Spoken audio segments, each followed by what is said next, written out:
Você já ouviu falar da expressão furto de bagatela, furto bagatelar? Pois é, hoje a gente vai falar sobre o que é o tal do furto de bagatela e comparar o furto de bagatela com o furto privilegiado. São duas figuras que você vai ver podem ser bem parecidas. Na vida real, na vida concreta, pode ser difícil até de saber exatamente quando é um, quando é outro, e você vai ver, inclusive, que não tem uma linha divisória assim muito clara, mas é preciso saber, pelo menos conceitualmente, quando é furto bagatelar e quando é furto privilegiado, até porque as consequências jurídicas são bem diferentes. Então, tá preparado?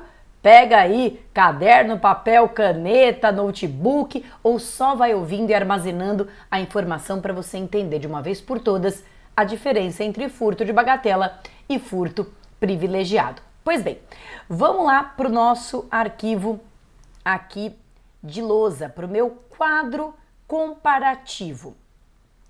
Então é o seguinte, o furto privilegiado, aquilo que nós chamamos de furto privilegiado, que é essa figura que está aqui, ó, desse meu lado, essa figura é uma figura que está prevista no parágrafo 2º do artigo 155, nós já vimos, e se você não viu o vídeo anterior, que é a diferença entre furto e roubo, em que eu falo sobre as elementares do crime de furto, vale a pena dar uma olhadinha para você se situar. Nós estamos falando aqui do furto, que é aquele crime, você se lembra? Subtrair coisa para si ou para outrem, coisa alheia móvel. Subtrair para si ou para outrem, coisa alheia móvel. Esse é o delito de furto. Pois bem, lá no parágrafo 2º, o crime de furto, lá no caput, tem uma pena de 1 a 4 anos de reclusão e multa. Isso é importante, uma pena de 1 a 4 anos de reclusão e multa. E aí no parágrafo 2º está escrito o seguinte: se o criminoso é primário e é de pequeno valor a coisa furtada, então quais são os requisitos? O réu tem que ser primário, não é preciso que ele ostente bons antecedentes. Quem também quer saber a diferença entre reincidência e bons antecedentes ou maus antecedentes, tem um vídeo aqui no canal em que eu falo exatamente sobre isso. Então aqui o que exige-se é que ele seja primário, ou seja, não reincidente, que ele não seja reincidente, certo? Então se o réu for primário e a coisa for de pequeno valor, e nós já vamos ver o que a jurisprudência entende por pequeno valor, então o juiz pode aplicar essa figura privilegiada. O réu vai ser absolvido? Não. A conduta dele vai deixar de ser considerada como típica? Não. Mas ele vai ter um tratamento mais brando, um tratamento mais benevolente. E qual que é essa benevolência? Tá aí, ó. O juiz pode substituir a pena de reclusão pela de detenção. O juiz pode diminuir a pena de 1 a 2/3, ou o juiz pode aplicar somente a multa. Lembra que eu falei que a pena do furto era de 1 a 4 anos de reclusão e multa? Então o juiz pode pegar essa reclusão e substituir por detenção. O juiz pode pegar essa pena de 1 a 4 anos e reduzir essa quantidade de 1 a 2/3, ou o juiz pode ignorar a pena privativa de liberdade e aplicar somente a multa. A pena era 1 a 4 anos e multa, ele ignora 1 a 4 anos e aplica somente a multa. Bom, várias questões aqui pra gente entrar no detalhe, porque o canal chama Nenhuma Dúvida. Alguma dúvida não é à toa, é para você não sobrar nenhuma dúvida sobre a matéria, justamente para isso. Então eu não quero que fique nenhuma dúvida. Vamos lá entrar no detalhe. Se você tiver alguma dúvida, você me deixa aqui nos comentários que eu esclareço. Mas vamos por partes. Então a parte amarela, que são os requisitos que são cumulativos. Réu primário, eu insisto, primário é o oposto de reincidente. Primário não significa que ele nunca tenha sido condenado, primário não significa que ele nunca tenha cometido outro delito, primário significa aquele que tecnicamente não se enquadra no conceito de reincidência. Note que não é necessário que o réu tenha bons antecedentes, basta que ele seja primário, não seja tecnicamente reincidente, beleza? Segundo requisito cumulativo, coisa furtada de pequeno valor. Pois bem, a lei não esclarece o que é esse pequeno valor, mas a jurisprudência já há muito tempo meio que pacificou o entendimento de que este pequeno valor para efeitos do delito de furto, é o valor que vai até um salário mínimo vigente na época do fato, não na época do julgamento, na época do fato, até um salário mínimo vigente na época do fato. Então, se eu tivesse esses dois requisitos, o subjetivo, réu primário, e o objetivo, coisa furtada de pequeno valor, então está presente a figura do privilégio. Vamos adiante, aí destrinchando palavra por palavra da lei. A lei fala que o juiz pode, e aí pode uma série de coisas. Quer dizer que a aplicação do privilégio é uma faculdade? Mesmo estando presentes os requisitos, o juiz pode simplesmente ignorar e falar, quer saber, eu não vou fazer nada, para mim o negócio é grave, é sério, e eu não vou fazer nada. Não. Esse pode diz respeito a qual dessas três opções, quais dessas três consequências o juiz pode impor, né? Então o juiz ele pode optar dentre as três, optar sempre de forma motivada e nós já vamos ver a motivação, mas ele não pode, ele não tem a faculdade, ele não tem a discricionariedade de simplesmente ignorar o privilégio, ele tem que aplicar o privilégio, mas ele pode escolher qual a consequência ele vai extrair do privilégio, quais as três consequências possíveis. A primeira, que é a menos boa, é substituir a pena de reclusão pela pena de detenção. Que vantagem Maria leva? Pouca. Qual que é a diferença fundamental hoje entre reclusão e detenção? São duas. Primeiro, no caso de haver medida de segurança, o crime punido com reclusão, a medida de segurança será de internação, detenção será tratamento ambulatorial. Mas aqui nós não estamos falando de um réu que vai ter medida de segurança, portanto, não interessa muito essa consequência. A segunda consequência de substituir reclusão por detenção é que a pena de reclusão pode começar a ser cumprida em regime fechado e a pena de detenção não pode começar a ser cumprida em regime fechado.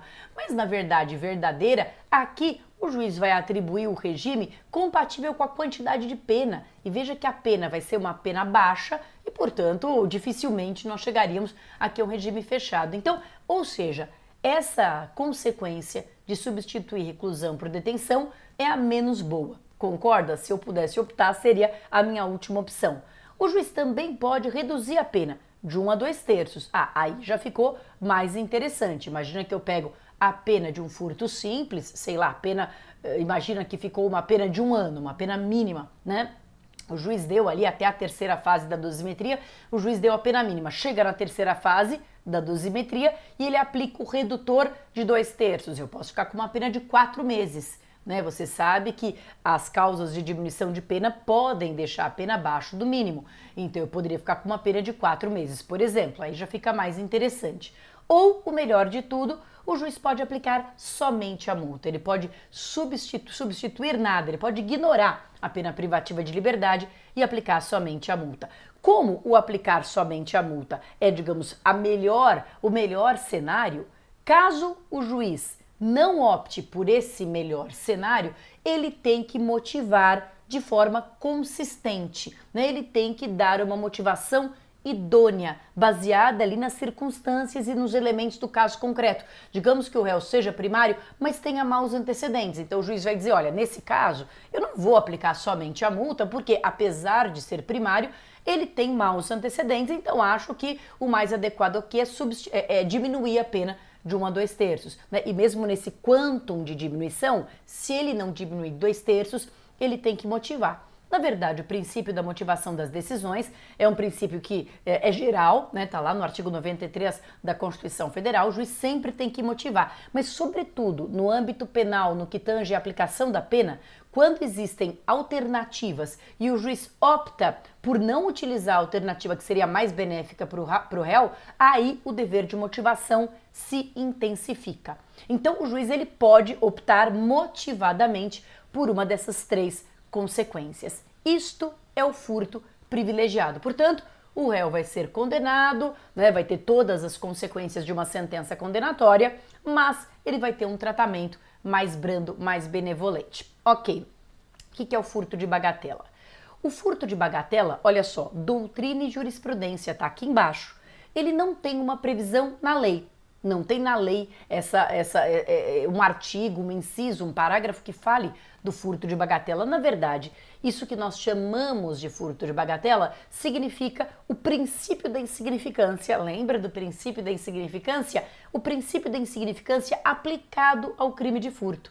O princípio da insignificância é um princípio doutrinário e jurisprudencial, ele não está previsto no Código Penal, pelo menos por enquanto, né? No projeto de novo Código Penal até existe essa proposta de prever expressamente, legalmente o princípio da insignificância, mas isso por enquanto não existe, portanto ele é um princípio doutrinário e jurisprudencial largamente admitido, largamente, não no sentido de admitido para todos os casos, mas no sentido de já bastante sedimentado, né? Não há mais discussões aí sérias na doutrina e nem na jurisprudência sobre se pode ou não, né?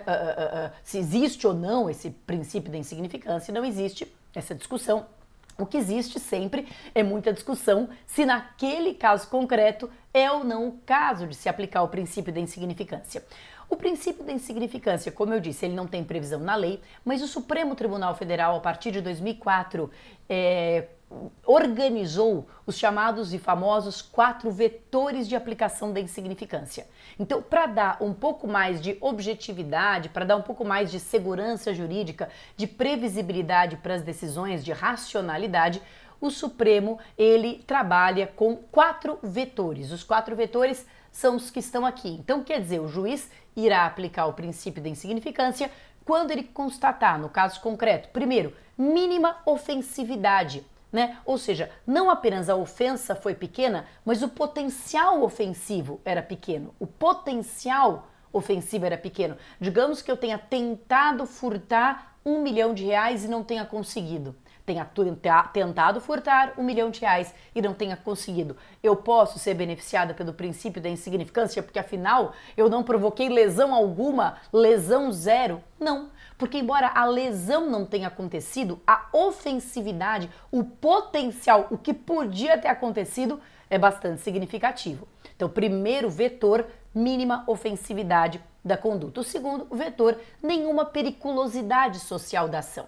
A ação não pode ser considerada socialmente perigosa, algo que pode provocar ali um tumulto social, algo que pode colocar em risco ali a segurança pública de forma séria, né? Então, mínima, nenhuma, digamos, periculosidade social da ação. Reduzida reprovabilidade do comportamento, né? Não pode ser um comportamento, como eu disse, que gera ali comoção, indignação. Tem que ter um comportamento de reduzidíssima reprovabilidade e inexpressividade da lesão.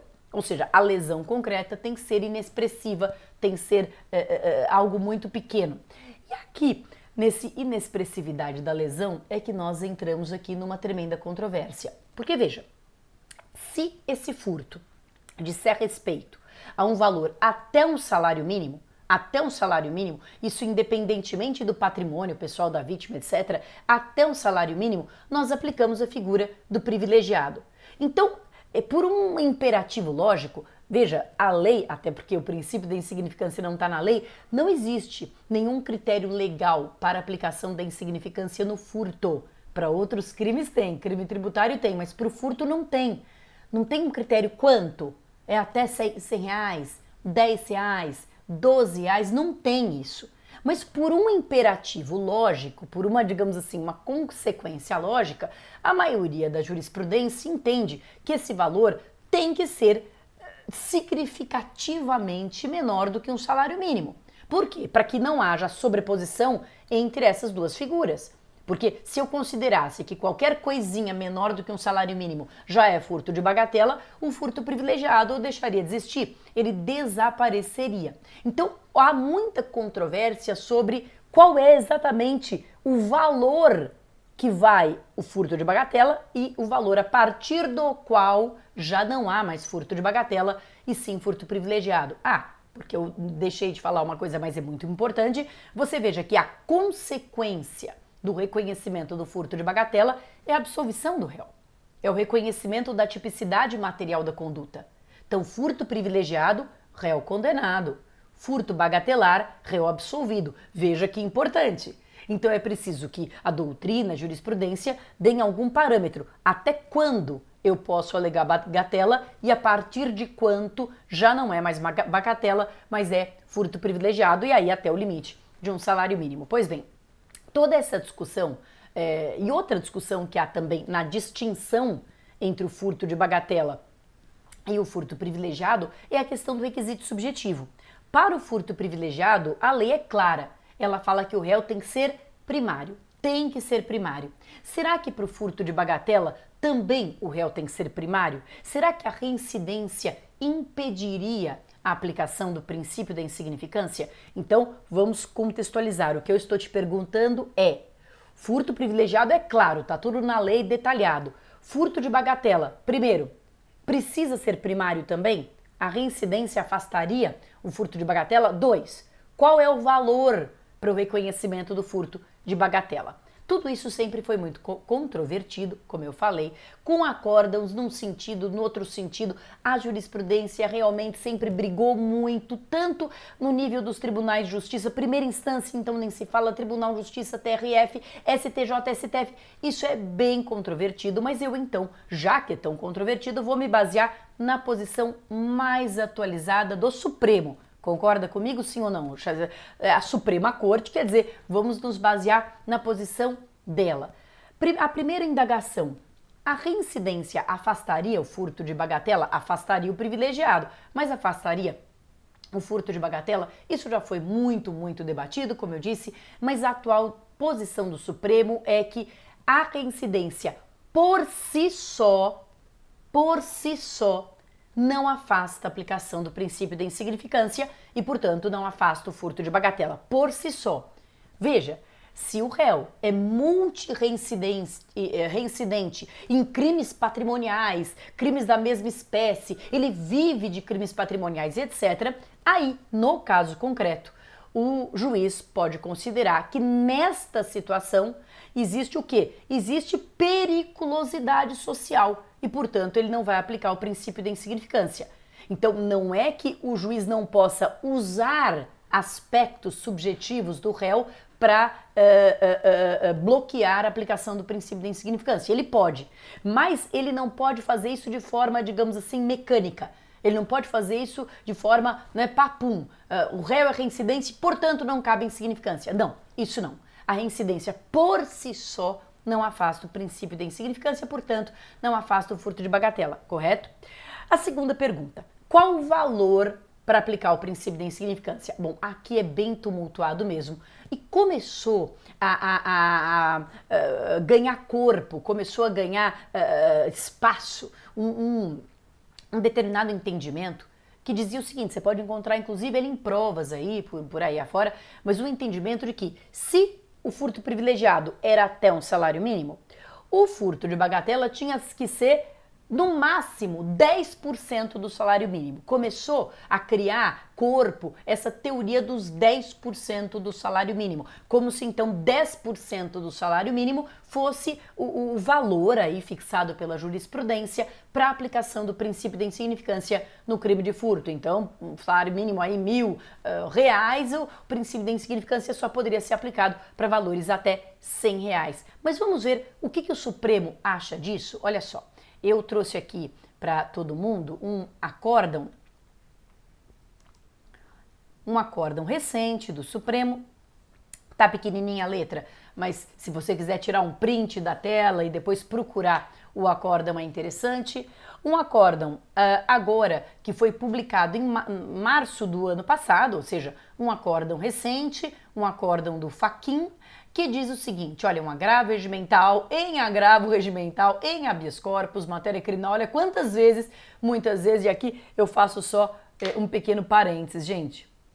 Olha só, meus amores e meus amigos, muitas vezes se culpa o advogado pela grande quantidade de recursos. Advogado recorre demais, isso está entulhando o judiciário, é muito recurso, mas veja que muitas vezes nós temos que recorrer para que a nossa tese seja apreciada. né? Muitas vezes essa questão do agravo regimental significa que esse habeas corpus havia sido denegado sem nem julgamento de mérito. Sem nem julgamento de mérito. E muitas vezes nós precisamos sim. Eu nunca fui favorável, não faço isso nem como professora e muito menos como advogada, recursos protelatórios, procrastinatórios. Eu acho que isso embora não seja propriamente ilícito, eu acho que isso é um mau uso de um direito, um abuso de um direito e acho que isso é um desrespeito até com o sistema de justiça. Né? Que já está tão assoberbado, você ficar recorrendo só por recorrer. Nunca fui favorável. Mas muitas vezes nós precisamos recorrer para que analisem a nossa tese, para que analisem a nossa tese. E aqui a tese foi analisada e foi reconhecida. Né? Então, vamos voltar. Nós estamos aqui no agravo regimental, em habeas corpus, matéria criminal, furto de 6 desodorantes, tempero culinário, res furtiva devolvida à vítima sem mácula, réu reincidente específico, princípio da insignificância, incidência, preenchimento dos requisitos estabelecidos pela jurisprudência, manutenção da decisão, absolvição por atipicidade material da conduta, agravo regimental desprovido. Esse agravo regimental aqui, me equivoquei, nesse caso era um agravo regimental do Ministério Público, muito provavelmente, né? Mas o fato é que você veja quantas vezes isso foi discutido e rediscutido até nós termos uma decisão final. Então, inexistência de argumentação apta a infirmar o julgamento monocrático conduz à manutenção da decisão agravada. Nesse caso, em agravo regimental, no primeiro, o réu havia tido, né, concedida a ordem e aí o Ministério Público agravou para tentar derrubar essa decisão do primeiro agravo regimental. Aplicação do princípio da bagatela. A reincidência, volto aqui para o ponto 2. A reincidência, mesmo que específica, não impede o reconhecimento do princípio da insignificância, mormente se verificado o preenchimento dos requisitos jurisprudencialmente construídos para sua incidência. A aplicação do princípio da bagatela não se condiciona a nenhuma fórmula a priorística, como a que limita a sua incidência a bens com valor inferior a 10% do salário mínimo. Então o Supremo está dizendo, essa teoria aí dos 10% do salário mínimo também não se aplica. É preciso ver o caso concreto, né? A valia do bem deve ser aferida dentro de seu contexto de essencialidade de forma individualizada. Apesar de provável, a conduta não gerou significativa ofensa ao bem jurídico tutelado e não evidenciou periculosidade social suficiente para justificar a proteção do Estado na seara penal, agravo regimental desprovido. Tá certo? Então aqui nós chegamos à conclusão de que nesse caso de 2022 o Supremo resolveu aquelas duas perguntas que nós tínhamos, né? Entendeu que para a aplicação do furto de bagatela não é preciso primariedade, a reincidência mesmo que específica não afasta, a incidência específica é a incidência no mesmo crime, mesmo que específica não afasta a sua aplicação a priori, e também não se pode usar de forma a priorística, ou seja, de forma robótica, essa ideia dos 10% do salário mínimo. Isso tem que ser visto caso a caso. Então, voltando aqui à nossa comparação, a gente viu que o princípio da insignificância torna o fato atípico, o furto privilegiado torna a punição mais branda. Eles têm determinadas semelhanças, são furtos menos graves, né? São furtos que ofendem menos o bem jurídico, mas no caso da bagatela, a ofensa não é sequer suficiente para gerar uma punição e no furto privilegiado o furto privilegiado tem requisitos previstos na lei, o requisito subjetivo, primariedade, e o requisito objetivo, pequeno valor, e este pequeno valor, embora a lei não diga, a jurisprudência já sedimentou que em todos os casos o pequeno valor é o inferior até um salário mínimo, vigente à época do fato. Já o furto de bagatela não tem esses pressupostos a priorísticos, né? Ele deve obedecer aos 4 vetores do Supremo, mas nem a reincidência impede a sua aplicação e nem há um valor já determinado, como, por exemplo, os 10% do salário mínimo, tá certo? Muito bem, gente, é isso. Espero que você tenha aprendido, que tenha agregado conhecimento aí, clareado, mas se sobrou alguma dúvida, você já sabe, me escreve aqui que eu te respondo nos comentários. Um beijão e até a próxima!